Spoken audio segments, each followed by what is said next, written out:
Ahora aprenderás a elimar tus miedos e inseguridades desde la raíz, lo que te llevará a vivir en armonía con la vida. Primero que nada, ¿sabes cuál es tu interés fundamental y perdurable en la vida? Dejando atrás las respuestas confusas, y enfrentándote a la pregunta, directa y honradamente, ¿cuál sería tu respuesta? ¿La sabes? ¿No es acaso tú mismo? De todas maneras, esto es lo que la mayoría de nosotros diríamos, si contestáramos con honradez. Estoy interesado en mi progreso, en mi trabajo, en mi familia, en el pequeño rincón donde vivo, en conseguir una mejor posición, más prestigio, más poder, más dominio sobre los otros. Sería lógico, ¿no es verdad? Admitir para nosotros mismos, que ese es el principal interés de la mayoría. Yo primero. Algunos de nosotros diríamos que no es correcto interesarnos principalmente por nosotros mismos, pero, ¿qué es lo incorrecto en ello, excepto que rara vez lo admitimos con honestidad? Si lo hacemos, nos sentimos más bien avergonzados.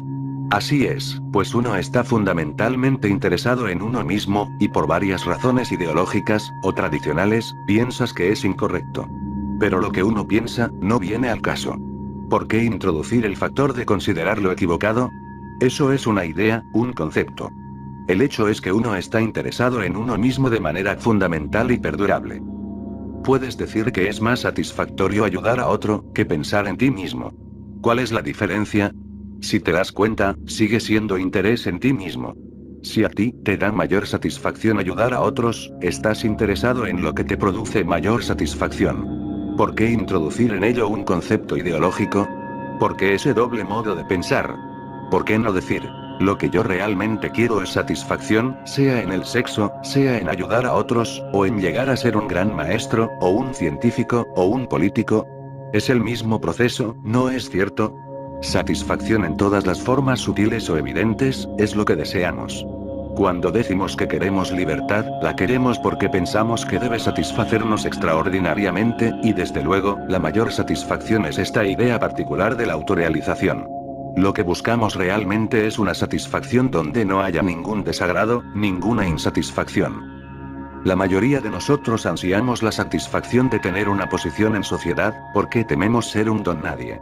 La sociedad está estructurada de tal modo que un ciudadano que ocupa un lugar respetable, es tratado con gran cortesía, mientras que un hombre sin posición, es maltratado. Todos en el mundo quieren una posición, ya sea en sociedad, en la familia, o sentarse a la derecha de Dios. Y esta posición, desde luego debe ser reconocida por los otros, de lo contrario, no es posición en absoluto. Hemos de ocupar siempre un sitio en el estrado. En nuestro interior somos remolinos de infortunios y maldades, y por lo tanto, nos complace que externamente nos juzguen como personajes importantes. Este anhelo de posición, de prestigio, de poder, para sobresalir de algún modo en la sociedad, es un deseo de dominar a otros, y este deseo de dominar, es una forma de agresión. El religioso que busca una posición con respecto a su religiosidad, es tan agresivo como el pollo que picotea en el corral. ¿Y cuál es la causa de esta agresividad? Es el temor, el miedo. El miedo es uno de los mayores problemas en la vida. Una mente que está atrapada por el miedo, vive en confusión, en conflicto, y por lo tanto, tiene que estar violenta, distorsionada y agresiva. No se atreve a desviarse de sus propios patrones de pensamiento, lo que engendra hipocresía. Hasta que no nos liberemos del miedo, permaneceremos siempre en la oscuridad, aunque subamos a las más altas montañas, e inventemos toda clase de dioses. Como vivimos en una sociedad tan corrompida y estúpida, donde recibimos una educación caracterizada por la competencia, que engendra el miedo, estamos todos agobiados por temores de alguna especie. Y el temor, el miedo, es algo espantoso, que deforma, tuerce, y oscurece nuestros días. Ahora bien, todos estamos temerosos de algo. No hay miedos abstractos, existen siempre en relación con algo. ¿Conoces tus miedos? Miedo de perder el trabajo, de no tener suficientes alimentos, o dinero, o de lo que los vecinos o el público piensen de ti, o de no tener éxito, de perder tu posición en la sociedad, de ser despreciado o ridiculizado. Temor al dolor y a las enfermedades, a ser dominado, a no saber nunca qué es el amor, o a no ser amado, a perder la esposa o a los hijos. Temor a la muerte, a vivir en un mundo que es como la muerte, de completo aburrimiento, de no vivir según la imagen que los otros han fabricado de ti, o tal vez, de perder tu fe. ¿Conoces tus propios miedos particulares? ¿Y qué haces con ellos? Huyes de ellos. O inventas ideas o imágenes para ocultarlos. Pero huir del miedo, es solo acrecentarlo, agrandarlo. Una de las causas mayores del miedo, es que no queremos enfrentarnos a nosotros tal como somos. Por lo tanto, tenemos que examinar tanto los temores mismos, como la red de escapes que hemos desarrollado para librarnos de ellos. Si la mente trata de vencer el temor, de reprimirlo, de controlarlo, habrá conflicto. Y el conflicto implica pérdida de energía. Entonces, surge la siguiente pregunta. ¿Qué es el temor, y cómo surge? Estoy preguntando qué es el temor, no a qué cosa le tengo miedo. Primero que nada, tú piensas de acuerdo con determinado patrón. Sigues ciertas creencias y dogmas, y no quieres que esos patrones de existencia sean perturbados, porque en ellos tienes tus raíces. No quieres que sean perturbados, porque la perturbación produce un estado de ignorancia, y eso te desagrada. Es que las células del cerebro han creado un patrón, y esas células rehúsan crear otro patrón que puede ser incierto. Por lo tanto, el movimiento de la certeza a la inseguridad, es el temor. En este instante, si estás totalmente atento con lo que te estoy diciendo, no tienes miedo. Nada te está ocurriendo, nadie te está quitando nada.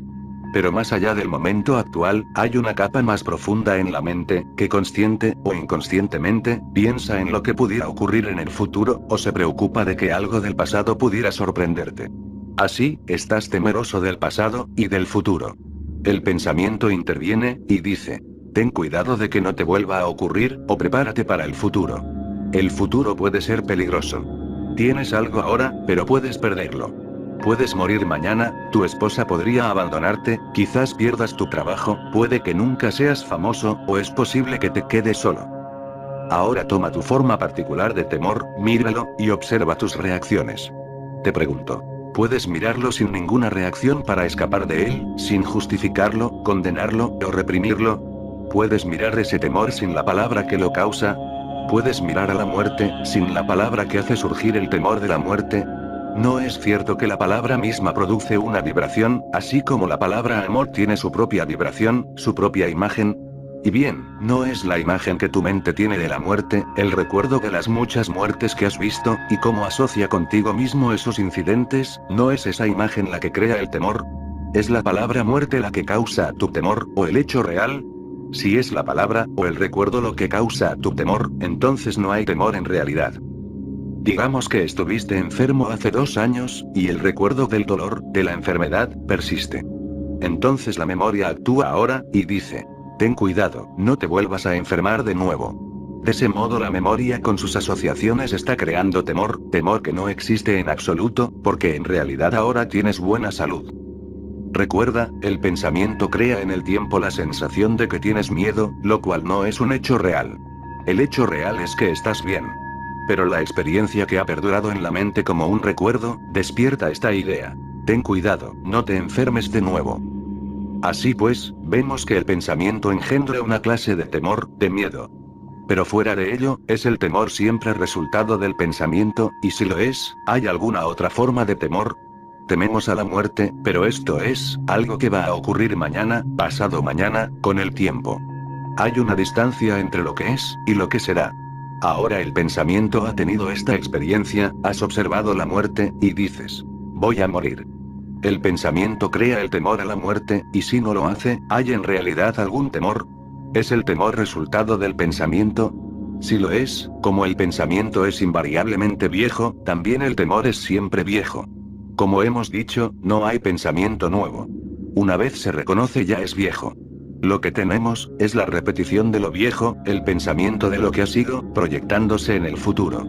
Por lo tanto, el pensamiento es responsable de que haya miedo. Eso es así, y puedes verlo por ti mismo. Cuando usted se confronta con algo inmediatamente, no hay temor. Solo cuando el pensamiento interviene, surge el temor. Por lo tanto, esta es nuestra pregunta ahora. ¿Es posible vivir completamente, totalmente, en el presente? Porque solo así la mente no tendrá temor. Pero para comprender esto, tienes que comprender la estructura del pensamiento, la memoria y el tiempo. Y al comprenderlo, no intelectualmente, verbalmente, sino de hecho, con tu corazón, estarás libre del miedo. Entonces la mente puede pensar sin crear el temor. El pensamiento, como la memoria, es, por supuesto, necesario para el vivir cotidiano. Es el único instrumento que tenemos para la comunicación, para los trabajos que desempeñamos, etc.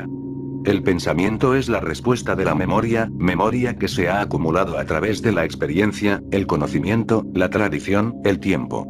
Y desde este trasfondo de la memoria, reaccionamos, siendo la reacción el pensamiento. Así, pues, el pensamiento es esencial en ciertos niveles, pero cuando se proyecta psicológicamente en el futuro y en el pasado, creando temor tanto como placer, la mente se embota, se atonta, y la inacción es inevitable. Ahora bien, ¿por qué piensas acerca del futuro y del pasado, en términos de placer y dolor, sabiendo que tal pensamiento crea el miedo? Una de las funciones del pensamiento es estar ocupado siempre en algo.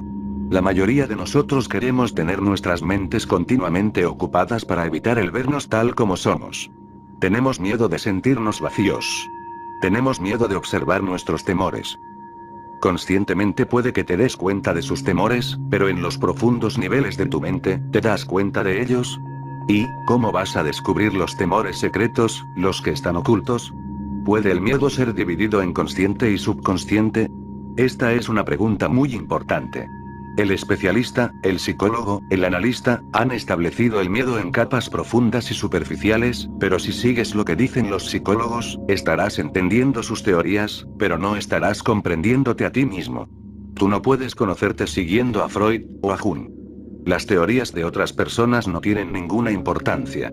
Ahora bien, hay solamente un deseo. Tu deseo. Los objetos del deseo cambian, pero el deseo es siempre el mismo. De igual modo, solo hay miedo. Tú tienes temor a toda clase de cosas, pero hay un temor solamente. Cuando te das cuenta de que el miedo no puede ser dividido, que es un simple movimiento que se manifiesta de diferentes modos, y cuando ves el movimiento, y no el objeto al cual ese movimiento se dirige, entonces te estás enfrentando a tu inmenso problema. ¿Cómo poder verlo sin la fragmentación que la mente ha cultivado? Solo hay un temor total, pero, ¿cómo puede la mente que piensa fragmentariamente observar este cuadro completo? Vivimos una vida fragmentada, y solo podemos ver ese temor total a través del proceso fragmentario del pensamiento. El proceso completo de la maquinaria del pensar consiste en romper todas las cosas en fragmentos, por ejemplo digo, te amo, o te odio. Eres mi enemigo, eres mi amigo. Mi trabajo, mi posición, mi prestigio, mi esposa, mi hijo, mi país y tu país, mi Dios y tu Dios, todo es fragmentación del pensar. Así el pensamiento mira el estado total del temor, o trata de verlo, y lo reduce a fragmentos. Por lo tanto, vemos que la mente puede mirar este temor como una totalidad, solo cuando cesa la acción del pensamiento. Puedes observar el miedo sin ninguna conclusión, sin ninguna interferencia del conocimiento que has acumulado acerca de él. Si no puedes, entonces lo que observas es el pasado, no el temor. Y si puedes, entonces estarás observando el temor por primera vez sin la interferencia del pasado. Puedes observar solo cuando la mente está muy quieta, así como solo puedes escuchar lo que alguien está diciendo si tu mente no está dialogando consigo misma en torno a sus propios problemas y ansiedades. Te pregunto, ¿puedes en la misma forma mirar tu temor sin tratar de analizarlo, sin traer su opuesto, el valor? ¿Realmente mirarlo y no intentar huir? Cuando tú dices, debo controlarlo, debo deshacerme de él, estás tratando de escapar. Puedes observar una nube, un árbol, o el movimiento de un río con una mente bastante serena, pero observarte a ti mismo es mucho más difícil, porque ahí las exigencias son tan reales, las reacciones tan vivas. Por eso cuando estás directamente en contacto con el temor o la desesperación, la soledad o los celos, o cualquier otro estado desagradable, te pregunto, ¿puedes mirarlo de manera tan completa, que tu mente esté lo suficientemente serena para poder verlo? Si simplemente miras los detalles del temor, o tratas de luchar con tus temores uno por uno, nunca llegarás al problema esencial, que es, comprender totalmente tus miedos. Comprender algo tan vital como es el temor, requiere una mente y un corazón que sean extraordinariamente sutiles, que no lleguen a conclusiones. Entonces si lo observas, estás con él, y esto no forma un día entero, sino quizá un par de minutos para conocer la naturaleza total del miedo. Si estás con él completamente, es inevitable que te preguntes, ¿quién es la entidad que vive con el temor? ¿Quién es el que está observando todos los movimientos de las distintas formas de temor, y a la vez dándose cuenta del hecho esencial del temor? ¿Es el observador el pasado, o es una cosa vital? ¿Cuál es tu respuesta? Contéstate a ti mismo. ¿Eres tú, el observador, una entidad muerta que observa una cosa viva, o eres tú, una cosa viva que observa otra cosa viva? Porque en el observador existen los dos estados de observación. El observador es el censor que no desea tener miedo. El observador es la totalidad de todas sus experiencias sobre el miedo. Por lo tanto, el observador está separado de esa cosa que él llama temor. Hay un espacio entre ambos. Él siempre está tratando de vencerlo o de escapar, y de ahí esta batalla constante con el temor, esa batalla que implica tanta pérdida de energía. Mientras observas, aprendes que el observador, que tú, eres meramente un manojo de ideas y recuerdos sin ninguna validez o sustancia, pero que el temor es una realidad. Ahora bien, ¿es el observador, eres tú, algo diferente de la cosa observada, eres algo diferente que el miedo? El observador es el miedo, tú eres el temor, y cuando llegas a comprender esto, ya no disipas tus energías en el esfuerzo por liberarte del temor, y el intervalo de espacio-tiempo entre tú y lo observado, entre tú y el miedo, desaparece. Cuando ves que formas parte del temor, que no estás separado de él, que tú eres el temor, entonces no puedes hacer nada con él. Entonces el temor desaparece totalmente.